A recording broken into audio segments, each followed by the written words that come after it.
Hey guys, it's Graham. Welcome back to the Midnight Ride. Big shout out to our buddy Bookstore Thor, friend of the show. He brought it to my attention that Longmire is no longer on Netflix, or maybe it is still, I don't know. It's on Paramount Plus now.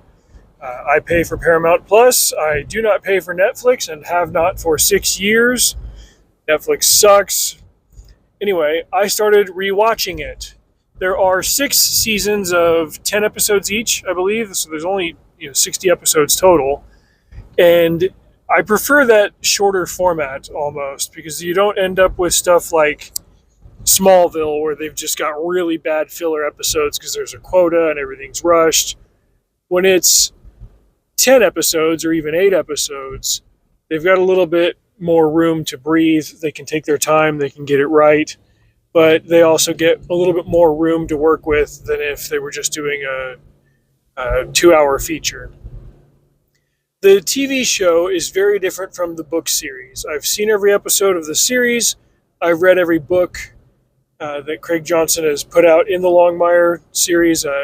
Because I saw the show first, it made it a little bit difficult for me to get into the books just because I was expecting a more in-depth version of what we got on TV.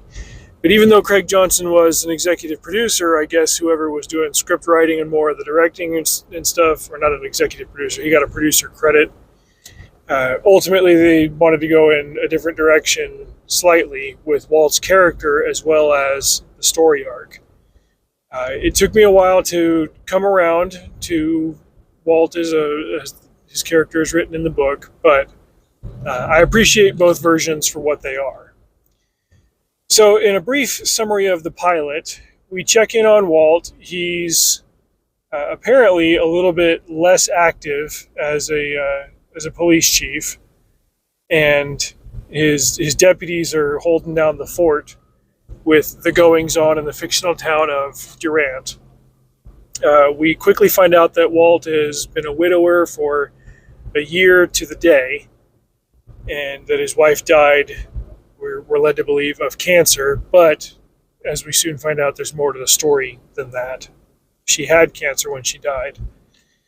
And so while Walt has been in mourning, he's also been kind of detached when it comes to the job. And not only is he trying to get back in with both feet, he also learns that one of his deputies is running against him in the upcoming election. Now, this deputy, his name is Branch Connolly. He's not a character from the books. There was a character named Lucian Connolly. He was the sheriff before Walt and Walt's mentor. They give more to the Connolly family to do in this show. Barlow Connolly is an oil magnate, and his son Branch is a deputy, and he's an antagonist to Walt. We'll also find out a new angle as to how and why in the next episode, but I don't want to get too far down the road. The other two deputies in Walt's department are Victoria Moretti. She's a transfer from Philadelphia. She's been in Absaroka County for 6 months. She's married and doesn't have any kids. She's younger than Walt. She's about the same age as his daughter. And you can tell that she's got some admiration for Walt. They've got a good rapport together. Maybe there's a little bit more. We'll see.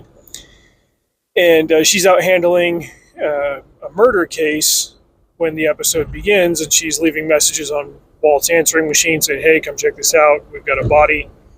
Come to find that, yeah, they've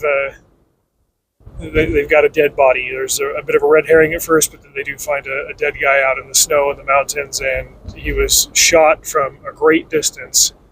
And now they got to figure out why. From there, it's a matter of both solving the murder as well as a missing persons case. And we get a little bit more details about the loss of Walt's wife as he goes to inform this new widow that the murder victim was her husband, and he's trying to figure out what this man was doing 5 hours away from home that got him shot. We see him tangle horns a little bit with Branch Connolly, who's feeling his oats a little bit and trying to throw his weight around a little bit with the boss. Branch represents a new method of kind of high-tech and new school law enforcement, while Walt is obviously a little bit more old school, but Walt knows things and is able to handle the people side of the job in the way that Branch can't authentically do. He knows how to schmooze and how to be a politician. He doesn't know how to be a friend to the people, which is in a lot of ways what Walt does. One of the most significant relationships in the show and the books is between Walt and his best friend Henry Standing Bear, a member of the Cheyenne Nation. I kind of got a kick out of the fact that in a show that went to great lengths to do a lot of casting of Native Americans, because the Cheyenne people play a big role in the series. For the most pivotal of the Cheyenne roles, they cast a man of Filipino descent, but he does an excellent job. Physically, he's a little bit different in the show than he is from the book series. I'll be highlighting differences like that as we go. While that friendship is important, I think there was a red herring between Walt and Henry that they tried to go for about halfway through the episode that really kind of made Walt look stupid. It was that thing that you get a lot of in procedurals where we got a tip and we think it's this thing and it doesn't pan out, and then we realize later that the tip was actually something else. In this case, there's a human trafficking element to the murder plot, and I'm kind of dancing around what the plot is, because if you do decide to watch the show, I don't want to give the whole thing away. But the clue that they get is that if you want to find this human trafficking ring, you've got to talk to the Indian at the Red Pony. The Red Pony is a bar that Henry owns. And Walt's like, "Are you human trafficking in my county? You're the Indian at the Red Pony." And Henry calls him out on what a stupid idea that is, because they've known each other for almost 40 years.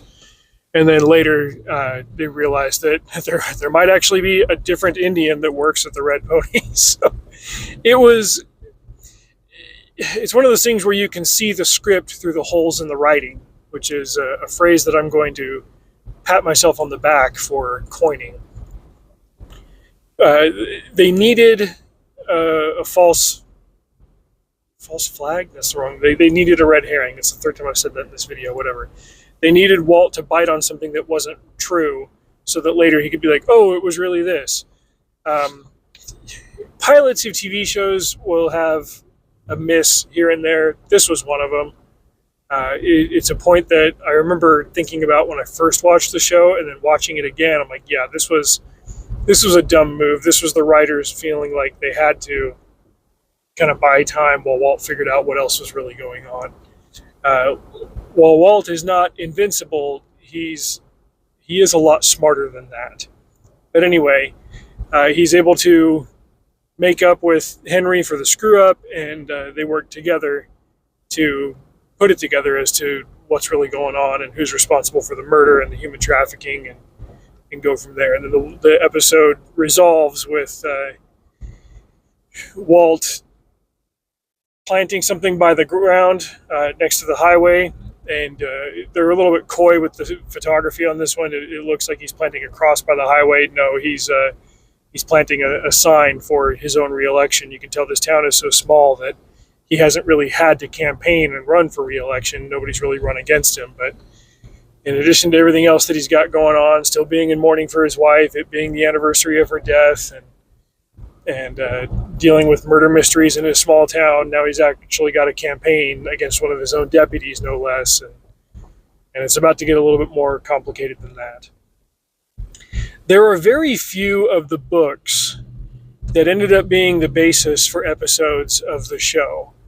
But there were elements of the first book in the series called The Cold Dish that parallel the start of this episode, namely, hey, we get a call, there's a murder up the mountain, there's some sheep involved.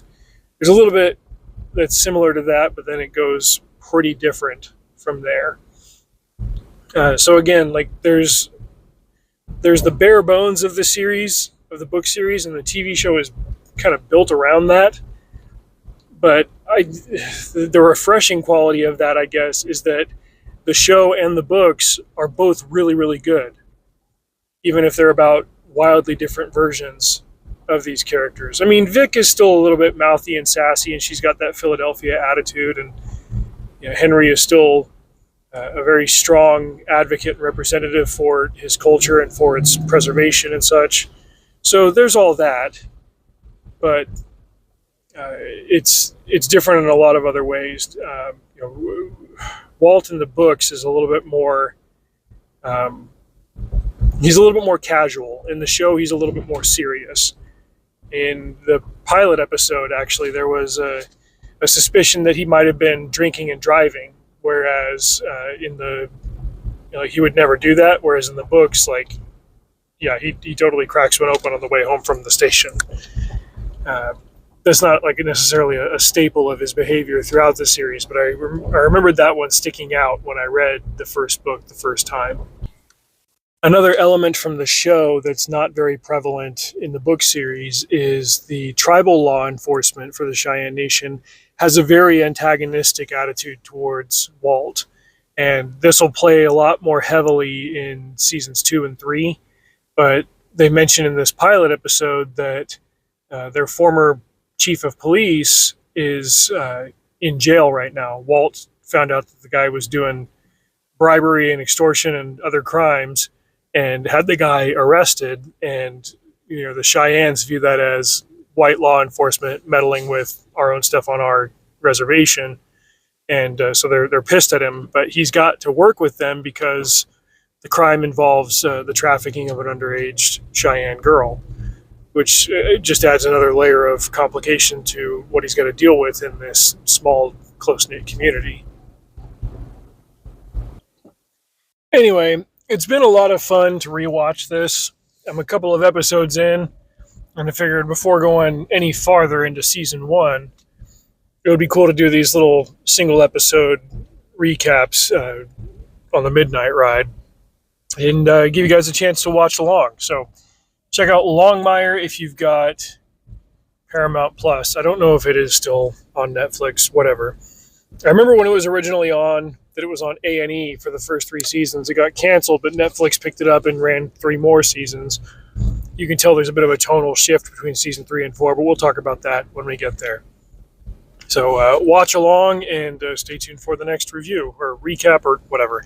Until next time, drive safe. See you out there.